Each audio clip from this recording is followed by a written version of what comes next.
My name is Justin Hancock. I'm a grower here in Southern Oregon. Been growing for about 2.5 years. 300 gallon. My first year using the 300 gallons. I'm normally 100 gallon, and I decided to triple the size, hopefully triple the plant. No, my pots are stationary. I'm just doing 48 this year, 72 the first year, 96 last year. But this year they're stationary. They're staying where they're at outside. The first 2 years the first year I grew, I didn't use pots. The second year I cut them all up just for easy demolition of the dirt itself because I didn't want to reuse any of my dirt. I guess I would reuse them. They're definitely great quality pods. Black pods. I know that there's some talk about the tan being better with the sun rays and things like that, but I haven't looked into it scientifically at all. So just black. We had to go with the Hilton Farms this year. I actually wanted a different company, but they wouldn't deliver to my house. Unfortunately, the good dirt comes in totes, and they're specific on where they're delivered to. So I would have wanted better drainage, but I'm working with what I got. Age-old bloom, because it's about 60% organic. I used to use it doesn't matter, but age-old grow and bloom, and I use kelp. I like the pH balance that it brings in, and it's a nice ppm for vegetation. I started growing with a friend of mine because he had 72 plants he needed watched, and I'd never grown before, and I thought, well, I like weed, why not grow it? And I did pretty good my first year. Everybody says they could do better, but I definitely was happy. Learned how to do clones and things like that, and just felt like I was really good at it. It's really cool to watch a plant from clone or seed to finish. It's amazing.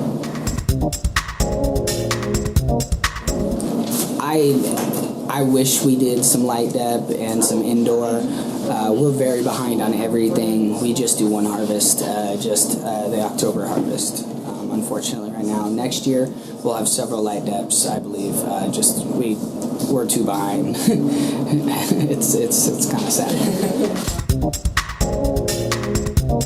No, I wish I was a little bit more organic in that way and really experienced scientifically what good bugs can do for bad bugs and what worms and this and that. But I really haven't put the science to growing yet, and I wish that was more part of what I've done. But I've really grown just as well as I can with what I was working with. I'm experienced with what I've done, and I don't have a lot of outside of experience. So definitely want to learn more about the natural way of doing things. It's really beneficial. I've seen the results on other people's farms. Well, 4 of the strains that I'm growing I was given to by a friend of mine.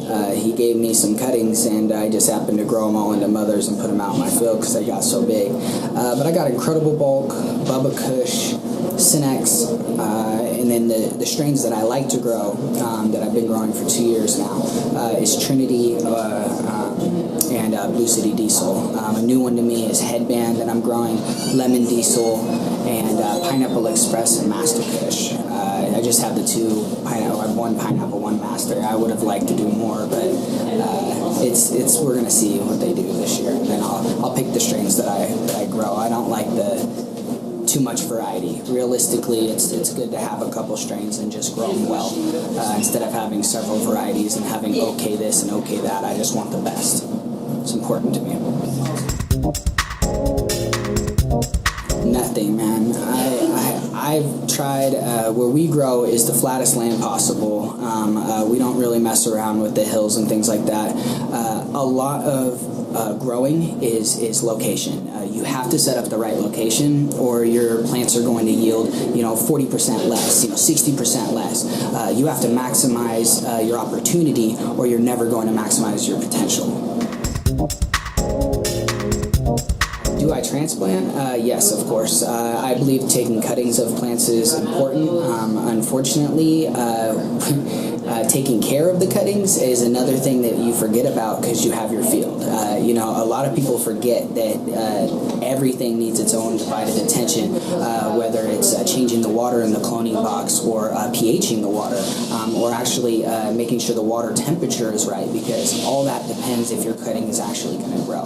And unfortunately, I've not had enough competence to have successful cuttings and grow weed at the same time.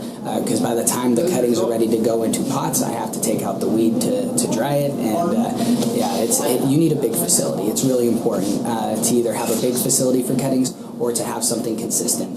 Once you have any invariable in your situation, it's really going to mess up your outcome.